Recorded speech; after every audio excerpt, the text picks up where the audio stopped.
Quisiera, con la ayuda del Señor, compartir el mensaje del Evangelio con usted, y para hacerlo quiero leer en la primera carta escrita por el apóstol Pablo a los Corintios, capítulo 15, desde el versículo 1 hasta el versículo 6. Dice así la palabra de Dios: Además os declaro, hermanos, el evangelio que os he predicado, el cual también recibisteis, en el cual también perseveráis, por el cual asimismo, si retenéis la palabra que os he predicado, sois salvos, si no creísteis en vano.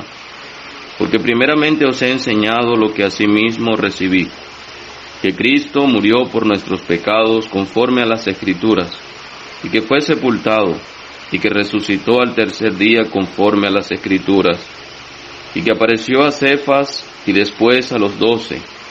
Después apareció a más de 500 hermanos a la vez, de los cuales muchos viven aún y otros ya duermen. Por ahora vamos a dejar la lectura hasta aquí, confiando que el Señor dará bendición con su palabra. Amén. El Evangelio es el mensaje más importante que se ha anunciado y que se sigue anunciando aún en el presente a la humanidad. Es un mensaje de Dios para el hombre, y pudiéramos decir que el concepto o la definición de evangelio es buenas nuevas. De manera que Dios en esta hora le concede a usted una vez más el oír una buena noticia que Él tiene para usted. Podemos recordar que la comisión de predicar el evangelio fue dada por el mismo Señor Jesucristo, quien dijo a sus discípulos después de su resurrección: Id por todo el mundo y predicad el evangelio a toda criatura. Podemos también decir que el que escucha el evangelio tiene un compromiso, porque Él dijo también: el que creyere y fuere bautizado será salvo, mas el que no creyere será condenado. De modo que, aparte de un privilegio, oír la buena noticia de parte de Dios, el que escucha tiene la responsabilidad de decidir qué voy a hacer con este mensaje. El mensaje anuncia a una persona, al Señor Jesucristo, de modo que podría usted decir: ¿qué voy a hacer con Cristo? En Juan 3:36 dice: el que cree en el Hijo tiene vida eterna, pero el que rehúsa creer en el Hijo no verá la vida, sino que la ira de Dios está sobre él. Pero también lo que quiero resaltar en este mensaje es el contenido del evangelio.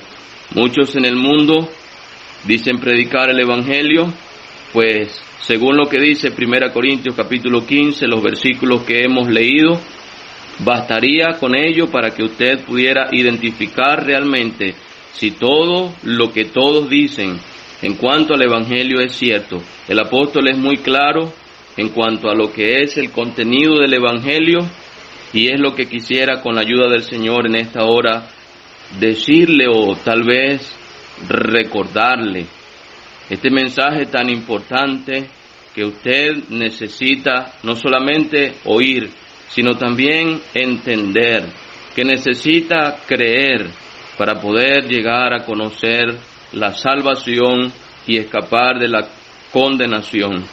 De modo que vamos entonces a recordar cuál es el contenido del evangelio. El apóstol dice: además os declaro, hermanos, el evangelio que os he predicado. Y luego, en el versículo 3, él empieza a desglosar lo que era el mensaje que él les predicó y lo que es el mensaje que nosotros predicamos. Y dice: porque primeramente os he enseñado lo que asimismo recibí, que Cristo murió por nuestros pecados conforme a las Escrituras, y que fue sepultado y que resucitó al tercer día conforme a las Escrituras. Ahora, llama la atención que dijimos al principio que la definición de la palabra evangelio es buenas noticias, pero Uno podría preguntarse cómo es posible que se pueda llamar buena noticia a la muerte de un hombre, y mucho más de un hombre como el Señor Jesucristo, quien fue tan bueno, tan santo, tan justo. Pues sí, estimado amigo, amiga, realmente es una buena noticia, pero para que usted llegue a entenderlo mejor, o para recordarle las cosas que usted ya sabe y tal vez ha entendido, y la necesidad que tiene de tomar una decisión en cuanto al Señor Jesucristo, permítame mencionar algunos detalles en cuanto a esa muerte, y para ello leeremos o haremos mención de lo que el profeta Isaías escribió unos 700 años antes de que aconteciera, en el libro que en la Biblia, en el Antiguo Testamento, tenemos. Isaías capítulo 53. En primer lugar, fue una muerte violenta. Fíjese que en Isaías 53:3 empieza allí el versículo diciendo: despreciado y desechado entre los hombres, varón de dolores, experimentado en quebranto. Pero también en el versículo 5, hablando de la manera en que él murió, el profeta utiliza estas expresiones: mas el herido fue por nuestras rebeliones, molido por nuestros pecados. Versículo 7, angustiado él y afligido, no abrió su boca. Solamente haremos mención de estas expresiones. Posiblemente usted puede hasta conocer otras que nos ayudan a recordar la forma cruel y violenta en la que el Señor Jesucristo murió. No ha habido otra muerte en la historia de la humanidad de esta manera. Aún los peores delincuentes en la historia creo que han tenido una forma de morir un poco más apacible. ¿Qué sucedió aquel día?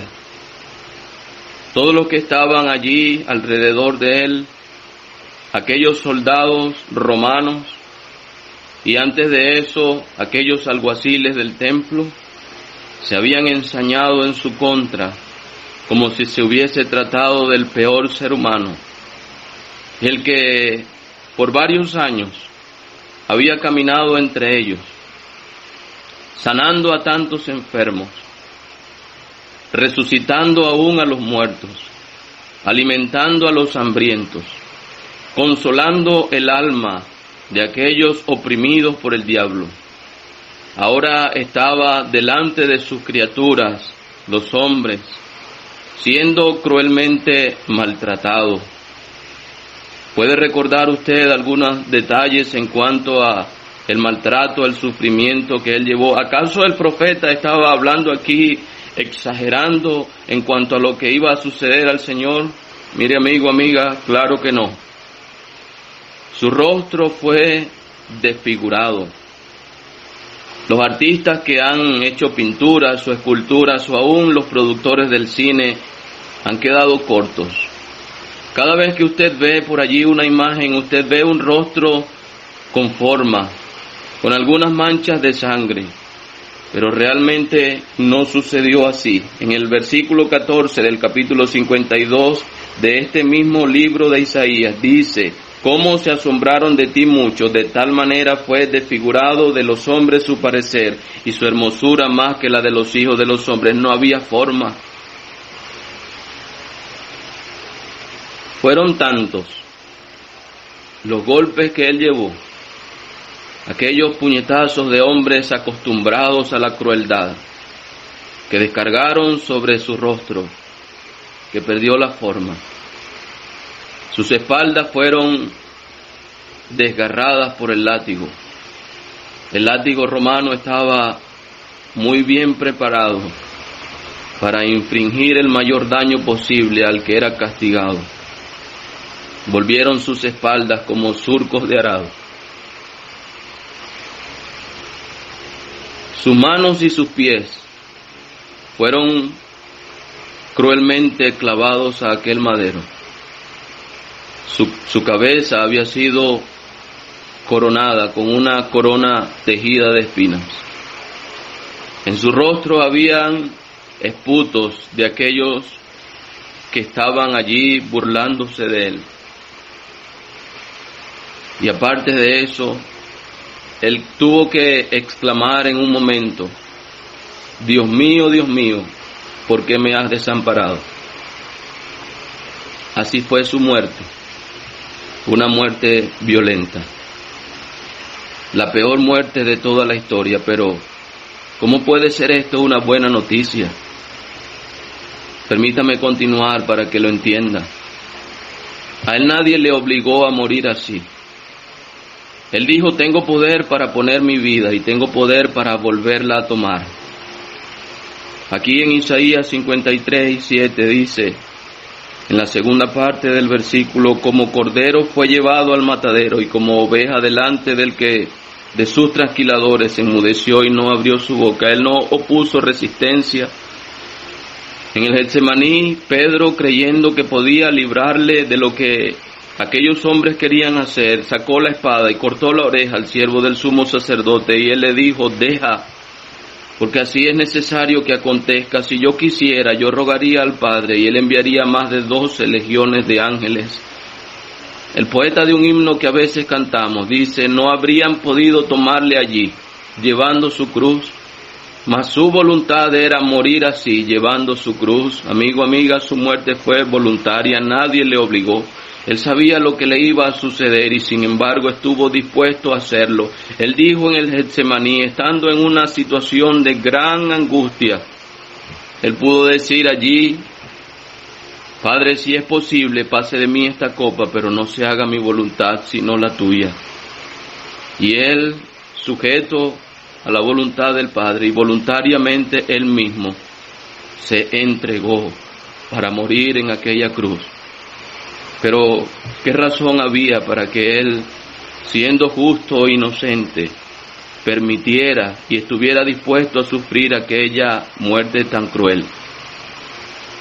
Amigo, amiga, fue una muerte vicaria. Él murió en lugar de otros. Estaba escrito: y he de pagar lo que no robé. Isaías lo dice claramente: llevó nuestras enfermedades, sufrió nuestros dolores, fue herido por nuestras rebeliones, molido por nuestros pecados. Nosotros nos descarriamos como ovejas, cada cual se apartó por su camino. Mas Jehová cargó en él el pecado de todos nosotros.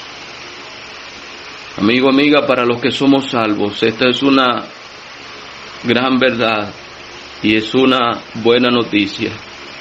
Yo, un pecador perdido, merecedor del castigo del infierno, un día escuché no solamente acerca de mi condición, destituido de la gloria de Dios, sino que también pude oír la buena nueva de que un inocente había muerto en mi lugar. Yo puedo decir, como dijo el apóstol Pablo escribiendo a los Gálatas: Él me amó y se entregó a sí mismo por mí. Él ha ocupado mi lugar. ¿Puede usted decir lo mismo? Mire, Él murió por los pecadores, pero solo cada pecador que ha reconocido sus pecados y le ha aceptado a Él como su Señor y Salvador, puede decir: Él me amó y se entregó a sí mismo por mí. Así fue su muerte. Fue una muerte violenta, fue una muerte voluntaria, fue una muerte vicaria, pero el asunto no queda allí.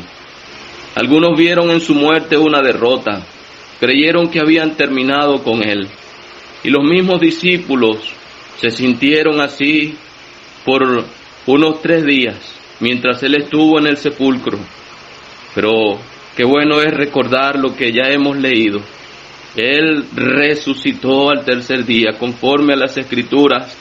Mire, la muerte, ese enemigo de la humanidad tan poderoso, que está a su vez sujeto al diablo.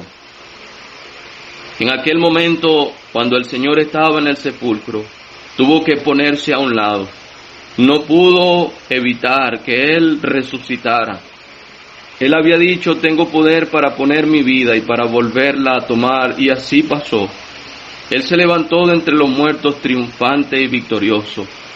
Él venció a través de su muerte y su resurrección al que tenía el imperio de la muerte, para librar a aquellos que por el temor de la muerte estaban durante la vida sujetos a servidumbre. Hoy podemos decir, pensando en Él: ¿dónde está, oh muerte, tu aguijón? ¿Dónde, oh sepulcro, tu victoria? El que ha vencido es el Señor Jesucristo. No te hablamos de uno que está muerto, sino de uno que vive. Y sabes, vive en el poder de una vida indestructible, vive para siempre y puede salvar perpetuamente a todos los que por Él se acercan a Dios. ¿No quisiera usted ser uno de ellos? Amigo, amiga, ¿será que esa muerte tendrá algún valor para ti? La muerte de Cristo, su sepultura y resurrección pueden resultar en tu salvación. Pero si decides rechazarle, recuerda, tienes un compromiso. El creer en Él te dará vida eterna, pero el rechazarle determinará definitivamente tu condenación eterna. El que en Él cree tiene vida eterna, pero el que rehúsa creer en el Hijo no verá la vida, sino que la ira de Dios está sobre él. De modo que podemos preguntarte antes de terminar: ¿qué vas a hacer con el Evangelio? ¿Qué vas a hacer con el Señor Jesucristo?